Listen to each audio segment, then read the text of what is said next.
शान।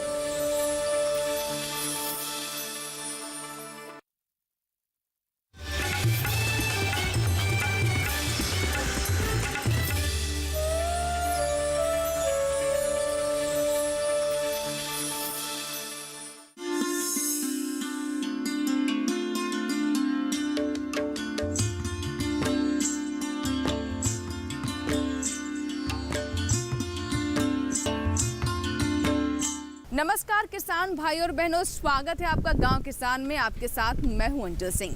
गांव किसान आपका अपना कार्यक्रम है जहां हम बात करते हैं गांव के किसानों की और उनकी बेहतरी की। इसीलिए इस कार्यक्रम के माध्यम से हम आप तक पहुंचाते हैं कृषि जगत से जुड़ी हुई तमाम नई जानकारियां, ताकि उन जानकारियों का आप उचित खेती किसानी की, उसके बाद दिखाएंगे हमारा पशुधन और अंत में बात होगी कामयाब किसान की। तो आइए शुरुआत करते हैं गाँव किसान की।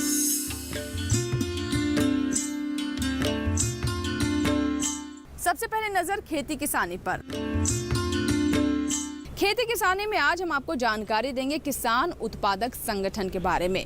किसानों की आय में वृद्धि हो, उन्हें अपनी उपज बेचने के लिए सही मंच मिल सके, उन्हें उपज का उचित दाम मिल सके, साथ ही खेती किसानी से संबंधित तमाम नई जानकारियां और नए उपकरण उन तक पहुंच सके।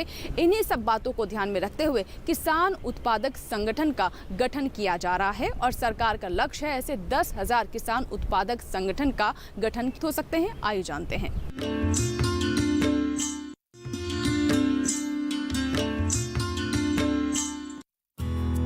राजस्थान की मरुभूमि को संवारने में किसान जी तोड़ मेहनत करते हैं। उनकी इस मेहनत को आसान बनाने के लिए एफपीओ यानी किसान उत्पादक संगठन की भी अहम भूमिका है। खेती और पशुपालन से जुड़ी छोटी से छोटी जरूरत को आसान बनाने और वाजिब मुनाफा दिलाने में कारगर साबित हो रहे हैं। सरकार की पहल और निजी संगठनों की मदद से राजस्थान के किसान खेती और पशुपालन कर आय में अच्छा मुनाफा ले रहे हैं। वहीं इन एफपीओ से किसान क्या क्या सुविधाएं ले रहे हैं, आइए जानते हैं। किसान उत्पादक एफपीओ जो है फार्मर प्रोड्यूसर ऑर्गेनाइजेशन, किसान उत्पादक संगठन, ये कंपनी एक्ट में जो है रजिस्टर्ड होता है, रजिस्ट्रार ऑफ कंपनी में।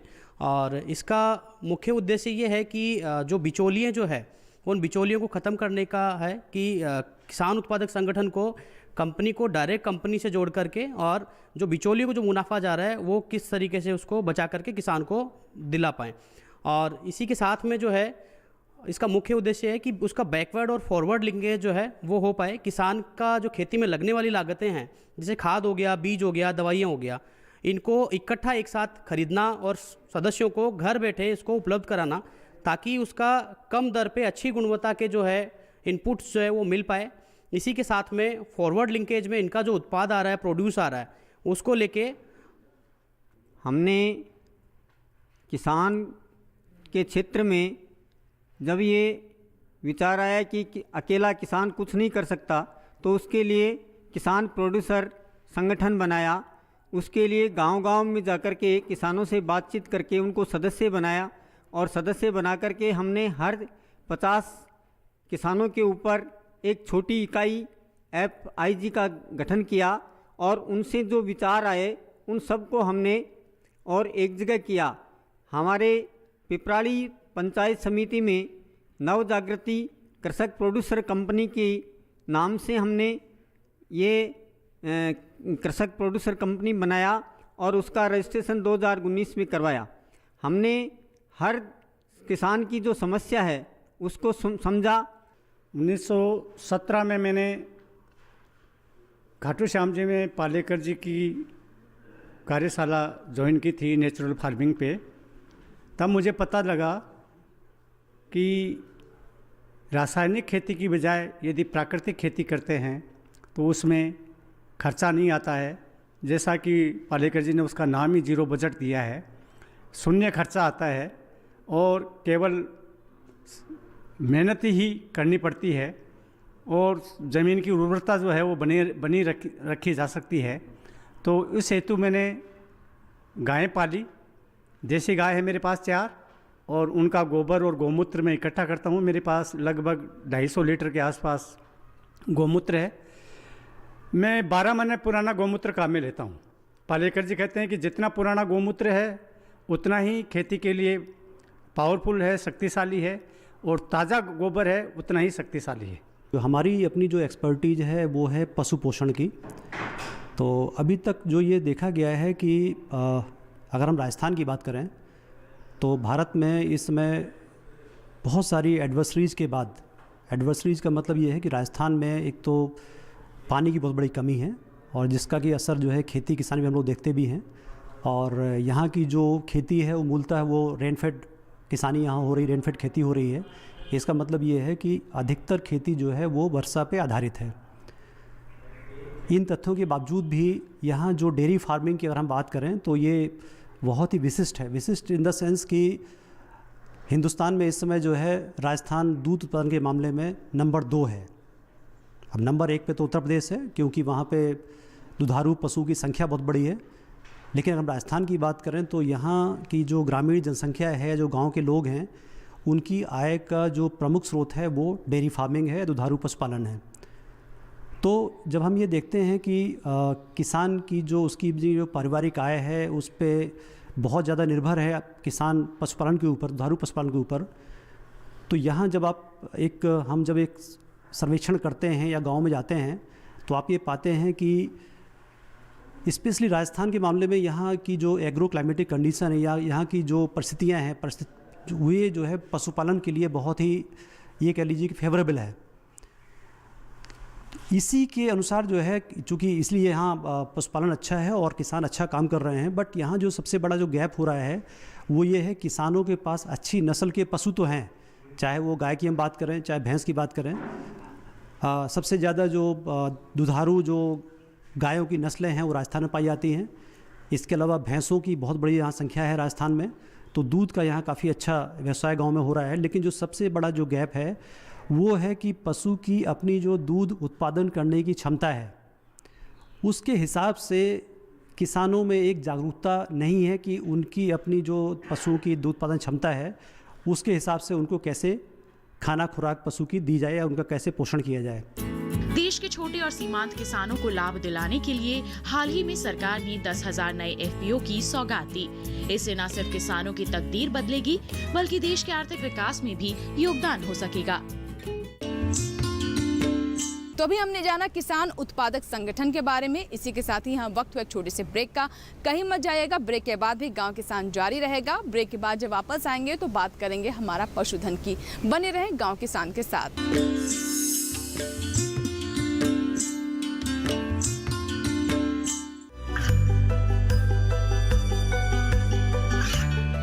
गांवों और पिछड़े क्षेत्रों में सरकारी योजनाओं की जानकारी पहुंचा। देश में कौशल और क्षमता विकास कर ग्रामीणों को सामाजिक बदलाव और विकास से जोड़ने की दूरदर्शन किसान की पहल चौपाल चर्चा देखें सोमवार से शुक्रवार सुबह 9 बजे।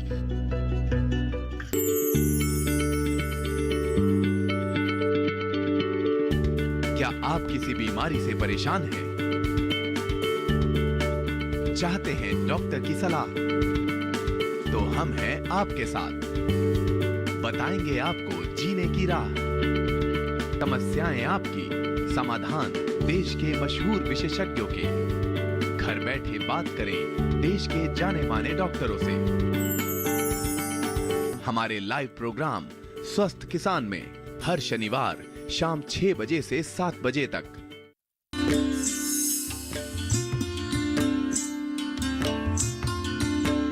ब्रेक के बाद एक बार फिर आपका स्वागत है। आप देख रहे हैं गांव किसान। आइए अब नजर डालते हैं हमारा पशुधन पर।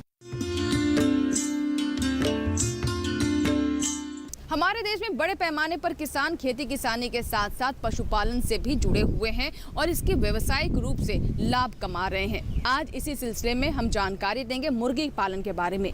जी हां, अगर आप मुर्गी पालन को व्यावसायिक तौर पर अपनाते हैं तो इससे काफ़ी लाभ कमा सकते हैं। लेकिन ऐसे में बहुत ज़रूरी हो जाता है कि मुर्गी पालन से जुड़ी हुई खास बातों का ध्यान रखा जाए। तो आइए जानते हैं मुर्गी पालन से संबंधित खास जानकारियों के बारे में इस रिपोर्ट में।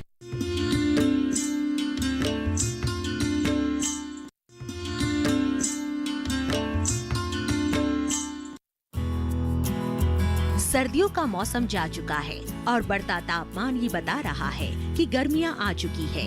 ऐसे में मुर्गी पालकों को खास देखभाल की जरूरत होगी क्योंकि बढ़ते तापमान के कारण मुर्गियों की मृत्यु दर में भी इजाफा होता है। लेकिन कुछ बातों का ध्यान रखा जाए तो होने वाले नुकसान को न सिर्फ कम किया जा सकता है बल्कि मुनाफे को बढ़ाया भी जा सकता है। सबसे पहले मुर्गी आवास में तापमान को नियंत्रित रखने का उचित प्रबंधन करना होगा। इसके लिए आवास की खिड़कियां और दरवाजे को कुछ ढक कर रखें, जिससे सीधे धूप न आ सके। मुर्गी फार्म में गर्मी से बचाव के लिए स्प्रिंकलर या फॉगर प्रणाली निकास पंखा लगा सकते हैं। तापमान बढ़ने के साथ ही मुर्गियों के पानी में खनिज तत्व मिलाएं। इससे मुर्गियों को गर्मी से निपटने में मदद मिलेगी। शेड में जरूरत से अधिक मुर्गियां ना रखें। मुर्गियों के शेड में अधिक भीड़ होने से गर्मी बढ़ेगी और मुर्गियों में लू लगने की आशंका बढ़ जाएगी। गर्मियों में पानी के बर्तनों की संख्या बढ़ा दे, साथ ही पानी की उपलब्धता बनाए रखें, क्योंकि गर्मी के मौसम में मुर्गियां पानी के बर्तन के चारों ओर बैठ जाती है, जिससे दूसरी मुर्गियों को पानी नहीं मिल पाता है। तेज गर्मी में अगर मुर्गियों को 1 घंटे भी पानी ना मिले तो लू लगने की आशंका बढ़ जाती है और मृत्यु भी हो सकती है। पानी के बर्तनों की संख्या बढ़ाते समय ये भी ध्यान रखें कि धातु के बर्तन में पानी जल्दी गर्म हो जाता है और आमतौर पर मुर्गियां गर्म पानी नहीं पीती है, इसलिए हो सके तो मिट्टी के बर्तन में पानी रखें। नियमित रूप से पानी में खनिज तत्व थोड़ा थोड़ा मिलाकर दे, से लू लगने का खतरा कम रहेगा और वजन बढ़ाने में भी सहायता हो सकेगी। इसके अलावा आवास की बात करें तो मुर्गी के शेड की छत में घास पुआल आदि डाल दे और छत पर सफेदी करा दे। तापमान को नियंत्रित करने के लिए शेड के अंदर स्प्रिंकलर के साथ पंखे भी लगाए, जिससे हवा का प्रवाह बना रहे। इस मौसम में मुर्गियों की खुराक कम हो जाती है, जिससे शरीर में पोषक तत्वों की कमी हो सकती है। इसीलिए इस बात का खास ध्यान रखें कि मुर्गियों को दिए जाने वाले दाने को गीला करके दें, साथ ही इसमें जरूरी पोषक तत्वों के सप्लीमेंट मिलाएं। मुर्गी पालक इस बात का ध्यान रखें कि गीला किया हुआ दाना शाम तक खत्म हो, नहीं तो आहार के खराब होने की आशंकाएं बढ़ जाएगी, जिसे खाकर मुर्गियां बीमार हो सकती है। इसके अलावा अगर किसी मुर्गी में गर्मी लगने के लक्षण दिखाई दे तो उसे खनिज तत्व पानी में मिलाकर पिलाएं और पशु चिकित्सक से संपर्क करें। इस तरह देखा जाए तो कुछ बातों का ध्यान रखकर इस मौसम में हानि को लाभ में बदला जा सकता है। मुर्गी पालन फायदे का व्यवसाय है। ये मुनाफा तब ज्यादा बढ़ जाता है जब खेती के साथ साथ मुर्गी पालन किया जाए। ऐसा करने से मुर्गियों के आहार में खर्च होने वाली राशि को काफी हद तक कम किया जा सकता है।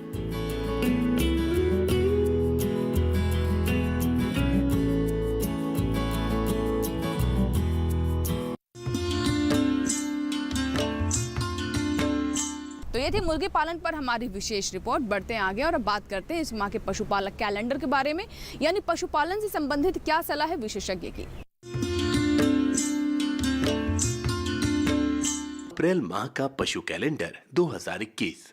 पशुओं को HS एवं BQ रोग से बचाव का टीका अवश्य लगवाएं। इस माह में अधिक गर्मी की संभावना रहती है। पशुओं में जल व लवण की कमी, भूख कम होना एवं कम उत्पादन अधिक तापमान के प्रमुख लक्षण हैं। अतः इससे पशुओं को बचाने का प्रयास करें। पशुओं को दोपहर में छाया वाले एवं हवादार स्थान में रखें।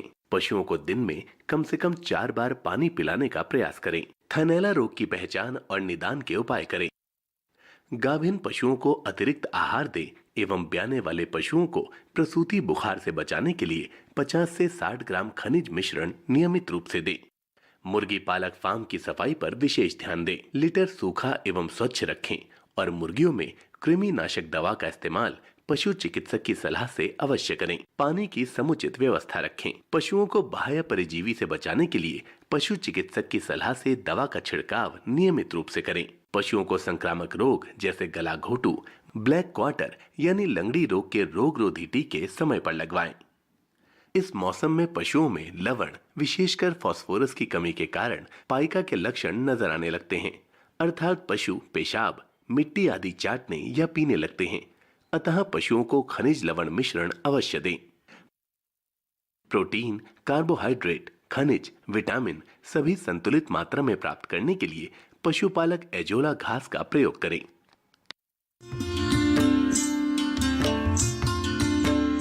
तो ये था इस माह का पशुपालक कैलेंडर। यहाँ रुकते एक छोटे से ब्रेक ले। ब्रेक के बाद जब वापस आएंगे तो बात करेंगे कामयाब किसान की। कहीं मत जाइएगा, देखते रहें गांव किसान।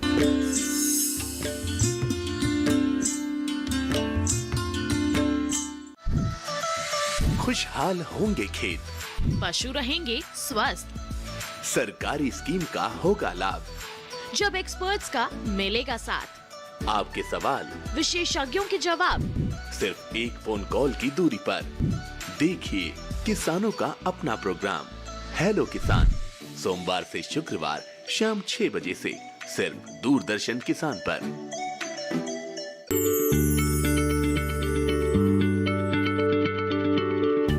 क्या आप किसी बीमारी से परेशान हैं? चाहते हैं डॉक्टर की सलाह? तो हम हैं आपके साथ, बताएंगे आपको जीने की राह। समस्याएं आपकी, समाधान देश के मशहूर विशेषज्ञों के। घर बैठे बात करें देश के जाने माने डॉक्टरों से। हमारे लाइव प्रोग्राम स्वस्थ किसान में हर शनिवार शाम 6 बजे से 7 बजे तक।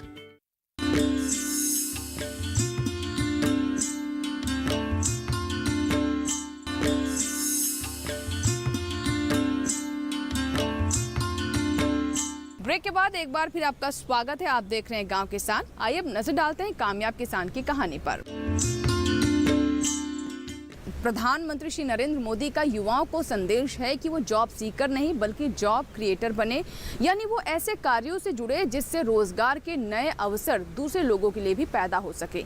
और ऐसा ही कुछ कर दिखाया है अंबाला की मृदुला भारद्वाज ने, जिन्होंने एक मल्टीनेशनल की कंपनी छोड़कर दादी नानी के नुस्खों पर आधारित कॉस्मेटिक्स तैयार किए और आज एक पूरा एम्पायर खड़ा कर लिया है और उनके साथ कई लोग जुड़ चुके हैं। तो आइए देखते हैं उनकी कामयाबी की कहानी।